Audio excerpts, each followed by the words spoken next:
Hello बच्चों। श्रद्धा intermediate college कचनार राजा तालाब वाराणसी। कक्षा 10, 11, 12। विषय चित्रकला। चित्रकला में आज हम आप सबको स्मृति चित्रण के बारे में बताएंगे कि स्मृति चित्रण बनाते कैसे हैं या उसे कहते क्या है। तो स्मृति चित्रण को जब किसी वस्तु को एक बार देखने के पश्चात पुनः उस वस्तु को बिना देखे स्मृति के आधार पर ही चित्रित किया तो उसे स्मृति चित्रण कहते हैं। मतलब कि किसी भी वस्तु को एक बार देखने के बाद उसे फिर आप बनाते हैं, उसी को स्मृति चित्रण कहते हैं। तो किसी भी वस्तु को बनाने के लिए उसका कुछ तरीका होना चाहिए कि वो वस्तु, कोई भी वस्तु कैसे बनाए कि वो अच्छा बने और उसका आकार बिल्कुल सही आए। जैसे यहाँ पर हम आज सिंपल सा एक मटका बनाकर दिखा रहे हैं कि आप स्मृति चित्रण को आप कैसे बना सकते हो या फिर कैसे सेट कर सकते हो।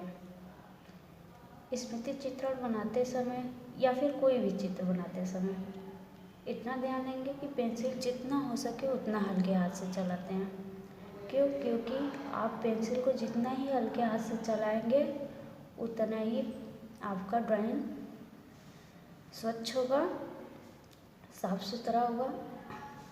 क्योंकि पेंसिल को हल्का चलाते हैं तो एक बार आप इसे बनाएंगे, फिर उसे हटाएंगे, इरेज करेंगे तो वो साफ सुथरा ही हटता है। अगर इसी को पेंसिल को आप धंसाकर चलाएंगे तो क्या होता है कि धब्बा पड़ता है। जैसे कि यहाँ आप सबको बता दे रहे हैं कि अगर पेंसिल को हम थोड़ा दबाकर चलाते हैं तो उसे इरेज करने के बाद क्या होता है कि कुछ ऐसे धब्बे आते हैं, जो कि चित्र बना रहे हैं तो साफ सुथरा एक लाइनिंग होना चाहिए कोई भी वस्तु का और साफ सुथरा होना चाहिए। जो कि ऐसे करने से एक बार ही पेंसिल चलाने पर धब्बा पड़ता है। तो अगर आप बनाते समय आपका चित्र एक बार में नहीं सही हो रहा है, दो बार में नहीं सही हो रहा है, अगर आप ऐसे ही पेंसिल चलाएंगे तो वो तो चित्र खराब होगा ना। इसीलिए जब भी चलाइएगा पेंसिल हल्के हाथ से ही चलाइएगा। जैसे यहाँ हम हल्के हाथ से क्या बना, मटका बना। कोई भी चित्र का पहले आकार देते हैं। जैसे मटका का आकार थोड़ा गोला होता है, गर्दन थोड़ा क्या होता है, चौड़ा होता है, गर्दन थोड़ा चौड़ा होता है। ये आप मटका का आकार दे दिया हम, ये बस आकार दिए हैं, इसे सही नहीं किया। इसे सही करने के लिए क्या करना होता है कि कोई भी चित्र बना रहे हैं तो डायरेक्ट तो सही हो नहीं सकता, उसे एक बार बनाएंगे फिर उसे सही करना होता है कि कहाँ से मेरा चित्र बाहर गया है या फिर अंदर आ गया है या फिर छोटा बना है। जैसे ये इसके मुख के आधार पर ये सही तो बना है लेकिन टेढ़ा बना है, जो कि हमको यही सही करना है। सही करने के लिए क्या होता है कि पेंसिल को जो रेखा आप खींचे हैं उसे पहले नहीं हटाएंगे, क्योंकि उसी के आधार पर आप देखकर सही करेंगे कि ये रेखा कितना हम अंदर करें या कितना बाहर करें तो मेरा ये मटका सही आएगा। अगर इसी को आप बार बार हटाकर बनाएंगे तो ऐसा क्या होगा कि उसी पर बार बार रेखा जाएगा और सही जल्दी नहीं बन पाएगा। जल्दी बनाने का तरीका और सही बनाने का तरीका क्या होता है कि आप पहले पेंसिल को जो चलाए उसे ना हटाकर उसी के आगे पीछे जो भी आपको घटाना या बढ़ाना है खींचिए रेखा। जैसे ये थोड़ा बाहर है, इसको थोड़ा गोला करना है तो इसके अंदर से हम रेखा ला रहे हैं तो ये कुछ रेखा सही हुआ, इसको छोड़ देते हैं। फिर इस ऐसे सही करते करते आपका मटका सही हो जाएगा। जैसे ये बाहर निकला है तो इसको अंदर करने के लिए इस रेखा को न हटाकर उसके बगल में रेखा खींचते हैं, जितना अंदर या फिर जितना बाहर करना है। ये हुआ। फिर उसके बाद क्या करना होता है कि ये रेखा जो आपका पहले वाला रेखा है वो हटा देना है। ये हम हटा दिए। पहले चित्र को बनाकर उसे सही करना होता है, फिर उसके बाद शेड करना होता है। जैसे ये यहाँ का कुछ सही किए, ये थोड़ा अंदर लग रहा है, ये थोड़ा बाहर लग रहा है, तो इसे भी सही करना होगा कि इसे अंदर करें या फिर उसे बाहर करें। इसके अपेक्षा ये सही है इधर वाला, तो इसको थोड़ा सा बाहर करते हैं, फिर उसके बाद ये हटाते हैं। इतना ध्यान रखिएगा कि पहले रेखा नहीं हटाना है, पहले उसी के आधार पर आपको सही करना है, फिर वो रेखा हटेगा। अब इधर का क्या है, इधर अंदर है, इधर थोड़ा सा बाहर है, ये भी सही करेंगे।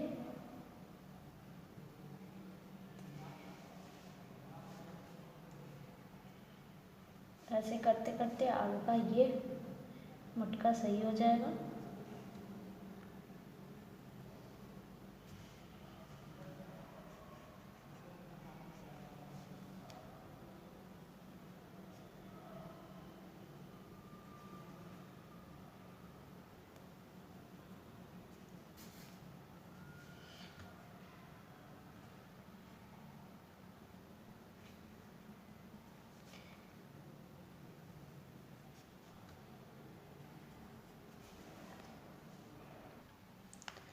ये हमने रेखा सही कर लिया है, जो भी था।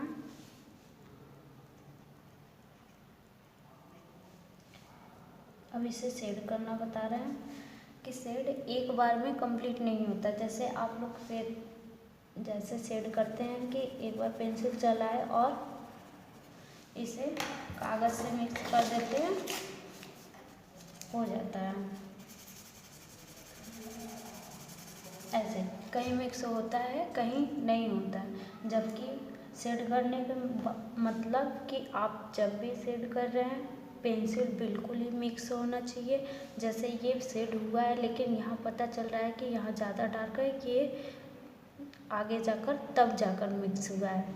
लेकिन जब भी मिक्स होगा, ये पूरा किनारे तो आपका डार्क रहेगा, फिर डार्क होते होते आपका लाइट हल्का आएगा।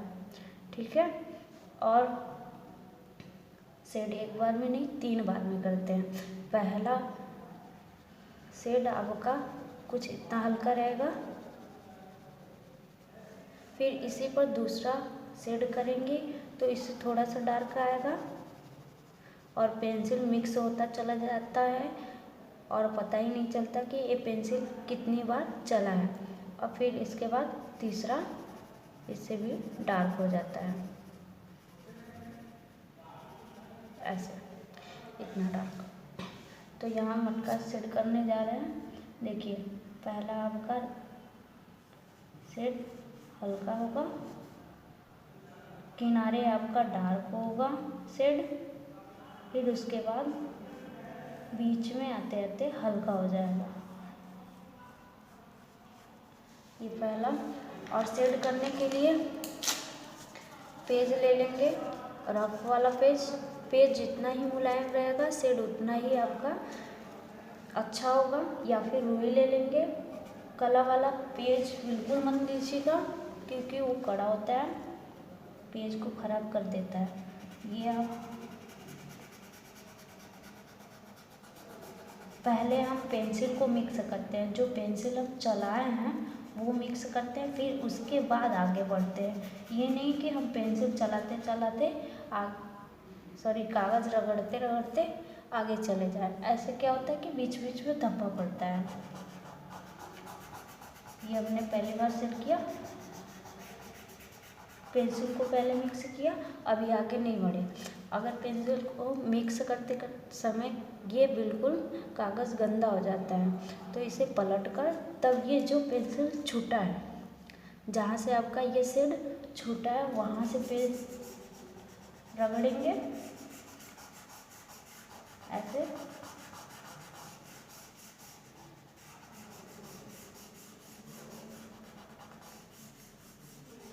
शेड ऐसा होना चाहिए कि पता ही न चले कि ये शेड शुरू तो हुआ है यहाँ से, पता चले।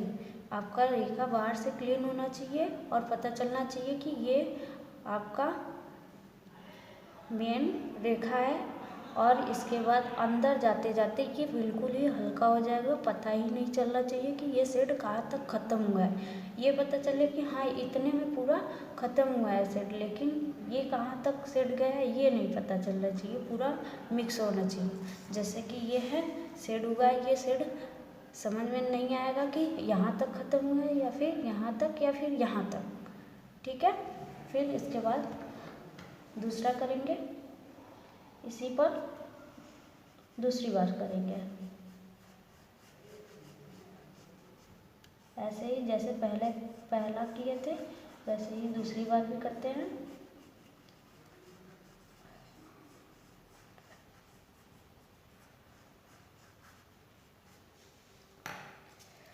फिर वही स्टेप रहेगा, पहले पेंसिल को मिक्स करेंगे, फिर जाकर आगे बढ़ेंगे, वो भी पेज पलटकर, गंदे ही पेज से नहीं।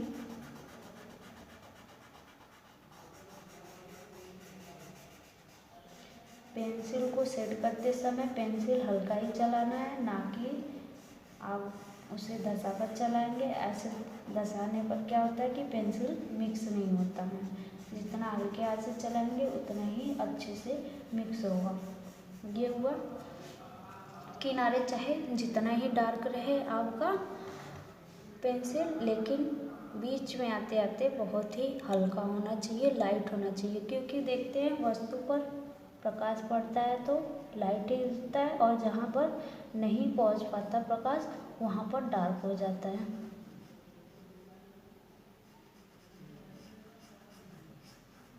तीसरी बार इस पर सेट करते हैं, ऐसे ही तरीका वही होगा।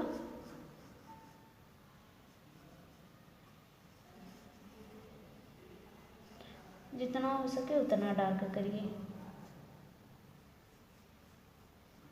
जितना डार्क रहेगा उतना ही चित्र खिलकर आएगा, सुंदर व आकर्षक दिखेगा।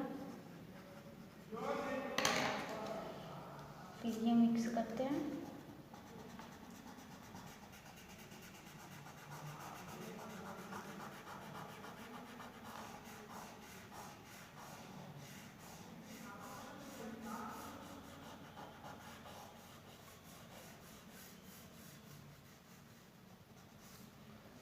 जैसे इधर शेड किए हैं वैसे इधर भी करते हैं।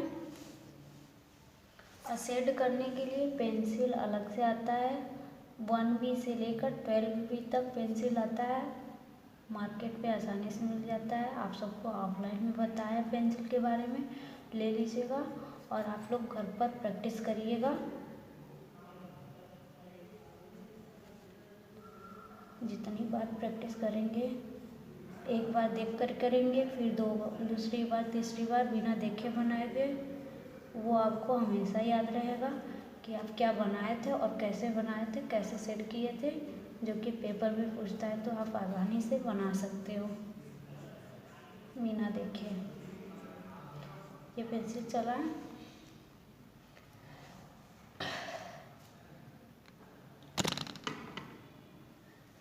ये सेट करने के बाद किनारे का जो भी आपका शेड फैला हुआ है, निकला हुआ है, उसे इरेज कर देंगे अच्छे से कि अंदर का इरेज ना हो और बाहर भी कुछ ना छूटे।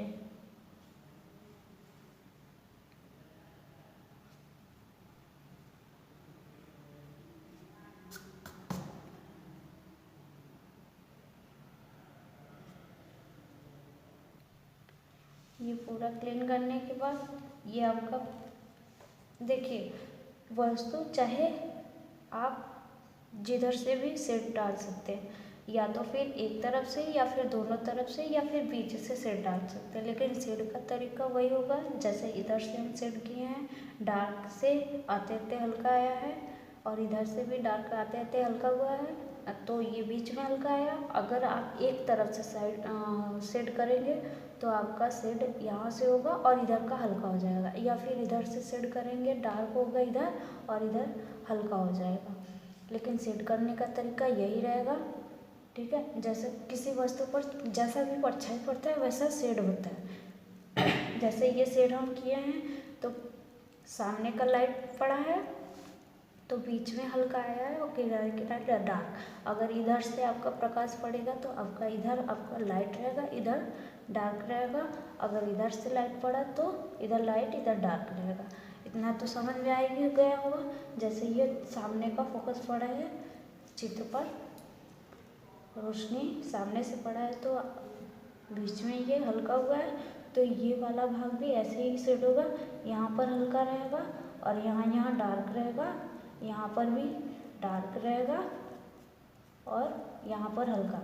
ये अंदर वाला भाग है तो ये पूरा डार्क रहेगा।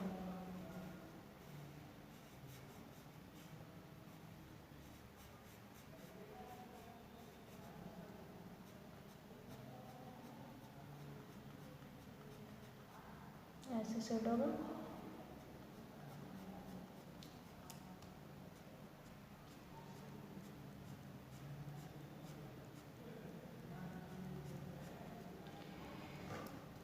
इधर से डार्क होगा और बीच में हल्का आएगा। ये पेंसिल हम देख रहे हैं, आप लोग कैसे चला रहे हैं। पेंसिल को थोड़ा किनारे दबाकर फिर उठा रहे हैं तो पेंसिल का शेड किनारे से डार्क फिर आकर हल्का हुआ है। बता दे रहे हैं इस तरफ एक बार फिर से।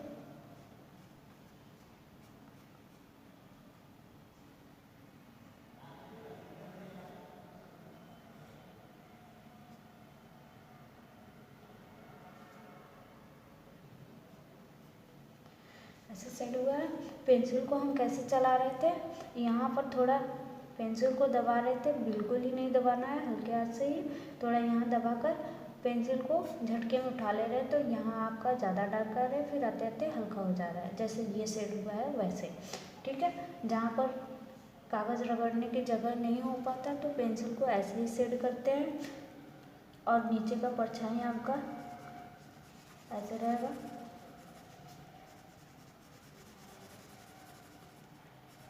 किनारे अंदर चाहे जितना डार्क कर लीजिए लेकिन शेड का तरीका वही रहेगा। जहाँ वो करिए शेड का तरीका वही रहता है।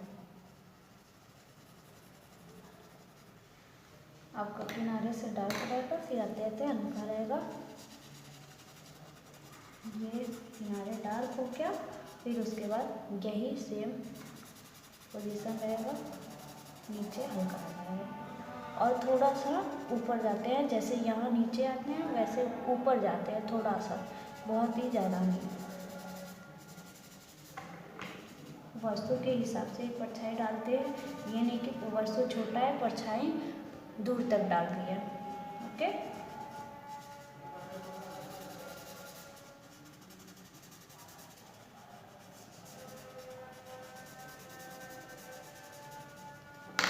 ये यहाँ पर थोड़ा सा हल्का हो गया, फिर से चला दे रहे हैं।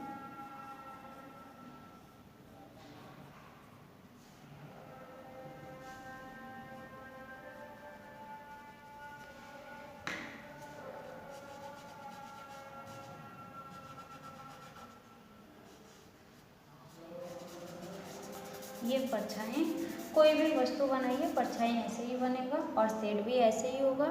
आप लोग घर पर प्रैक्टिस ज़रूर करिएगा, बनाने का तरीका भी यही रहेगा। कोई भी वस्तु कठिन से कठिन वस्तु, चाहे जितना कठिन वस्तु बनाइए, आपका सही करने का तरीका वही है कि रेखा पहले ना हटाकर उस रेखा को सही करते हैं, फिर उसके बाद जो गलत रेखा रहता है वो हटाते हैं, फिर जाकर वस्तु सही बनता है। और शेड आपका ऐसे ही जाएगा, 3 बार में शेड करना है। और ये वाला शेड, ये वाला भी शेड 3 बार ही करना होता है।